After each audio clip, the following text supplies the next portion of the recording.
Hi hello నమస్తే welcome to సాస్ TV. నేను మీ Shiva. Pushpa the rule.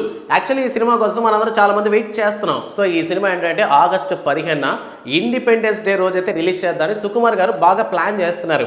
So ఈ మధ్య కాలంలో ఏంటంటే పెద్ద పెద్ద కమర్షియల్ మూవీస్ అన్నీ కూడా పోస్ట్ పోన్ అవుతూ వస్తున్నాయి. సో ఇప్పుడు ప్రెసెంట్ పుష్ప మీద కూడా అటువంటి ఒక ఎఫెక్ట్ పడబోతుందా అనేటటువంటి భయం చాలా మందిలో ఉంది. బట్ సుకుమార్ గారు అయితే చాలా గట్టిగానే ఉన్నారు ఈ సినిమాని ఎట్టి పరిస్థితిలో ఆగస్టు 15 రిలీజ్ చేయాలని. సో ఈ సినిమాలో ఏంటంటే రష్మిక మందాన హీరోయిన్గా నటిస్తున్నారు. అండ్ ఈ సినిమాలో చాలా మంది యాక్టర్స్ అయితే ఉన్నారు.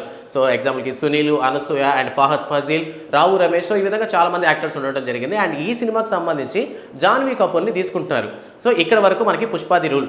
సో ఆఫ్టర్ పుష్ప తర్వాత ఏంటి సినిమా అన్నప్పుడు మనం రీసెంట్గా రిలీజ్ చేసినటువంటి కంటెంట్ ఏంటంటే అట్లీతో అల్లు అర్జున్ గారు మూవీ చేయబోతున్నారు. అండ్ ఈ సినిమాకి సంబంధించి అట్లీ కూడా చాలా వరకు రెమ్యునరేషన్ ఎక్స్పెక్ట్ చేస్తున్నారు.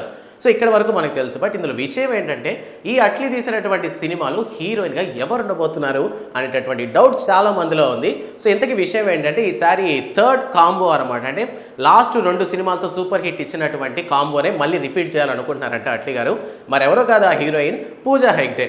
సో పూజా హెగ్డే ఏంటంటే స్టార్టింగ్ స్టేజెస్లో ఉన్నప్పుడు సినిమాలు పెద్దగా ఆడని టైంలో ఆవిడకి మంచి హిట్ ఏదైనా ఇచ్చిందంటే అది దువ్వాడ జగన్నాథమే. సో దాని తర్వాత కూడా పెద్దగా సినిమాలు హిట్ అవ్వకపోయినప్పటికీ త్రివిక్రమ్ గారు అవకాశం ఇచ్చి అలా వేకుడు సినిమా అయితే మళ్ళీ ఈ కాంబోని రిపీట్ చేయడం జరిగింది. అండ్ అది కూడా ఎంత హిట్ అయిందో మనందరికీ తెలుసు.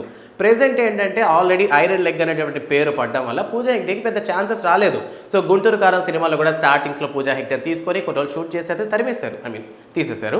సో ప్రెజెంట్ ఏంటంటే అట్లీ గారి ఆలోచనలు ఎలా ఉంటాయంటే ఫామ్లో ఉన్నారా లేదా అని కాదు, ఆయన రాసుకున్నటువంటి క్యారెక్టర్కి సూటబుల్గా ఉన్నారా లేదా అని మాత్రం చెక్ చేసుకుంటారనమాట.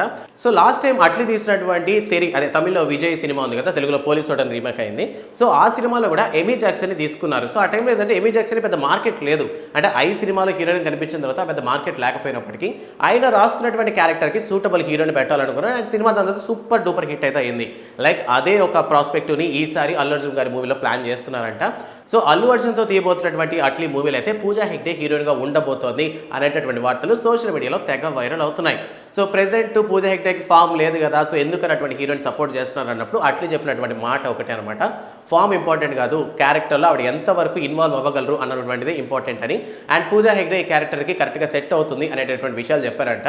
బట్ అఫీషియల్గా అయితే ఇంకా మూవీ టీం నుంచి అయితే అనౌన్స్మెంట్ రాలేదు ఈవిడ హీరోయిన్ అని. కానీ సోషల్ మీడియాస్లో అండ్ చాలా సినీ వర్గాల్లో కూడా ఈ ప్రచారం జరుగుతుంది. సో పూజా హెగ్డేని మళ్ళీ మనం అల్లు అర్జున్ కాంబోలో థర్డ్ హ్యాట్రిక్ అయినా అందుకోబోతున్నారు అట్లీతో తీయబడేటువంటి సినిమాలో అనేటటువంటి విషయాలు మనమైతే వెయిట్ చేసి చూడాలన్నమాట. ఇంకా ప్రెసెంట్ ఏంటంటే పుష్పాది రూల్ యొక్క మోటివ్లోనే ఉన్నారన్నమాట. ఇంకా టైం పట్టేటట్టుంది. సో ఆఫ్టర్ ఆగస్ట్ కాబట్టి సెప్టెంబర్ ఆ టైంలో మేబీ షూటింగ్ స్టార్ట్ అవ్వచ్చేమో. సో మీరేమనుకుంటున్నారు నెక్స్ట్ తీయబోయేటువంటి అల్లు అర్జున్ సినిమాకి పూజా హెగ్డే హీరోయిన్గా అయితే ఇన్ కేస్ సినిమా కాన్సెప్ట్ ఎలా ఉండబోతుంది? లైక్ దువ్వాడ జగన్నాథం కానీ లేదా అలావే కుటుంబ సినిమాలు కానీ ఒక ఫ్యామిలీ ఓరియంటెడ్ మూవీస్ లాగా అనిపిస్తాయి. సో నెక్స్ట్ అట్లీ కూడా ఒక మంచి ఫ్యామిలీ డైరెక్టర్, ఎమోషన్స్ని బాగా పండించాడు కాబట్టి నెక్స్ట్ అటువంటి సినిమాలు తీస్తాడా, లేదా ఈసారి కొత్తగా జవాన్ టైప్లో ఏదైనా ఒక మిషన్కి సంబంధించినటువంటి ప్లాన్ చేస్తాడే మీరేమనుకుంటున్నారో ఆ విషయాన్ని కామెంట్ సెక్షన్లో మెన్షన్ చేయండి. అండ్ అల్లు అర్జున్ మూవీ కోసం ఎంతమంది ఈగర్గా వెయిట్ చేస్తున్నారో వాళ్ళందరికీ ఈ వీడియో అంతా షేర్ చేయండి. అండ్ వీడియో నచ్చితే లైక్ చేయండి. అండ్ కొత్త మూవీ అప్డేట్స్ కోసం సాస్ టీవీని సబ్స్క్రైబ్ చేసుకోవడం మాత్రం మర్చిపోకండి. Thanks for watching.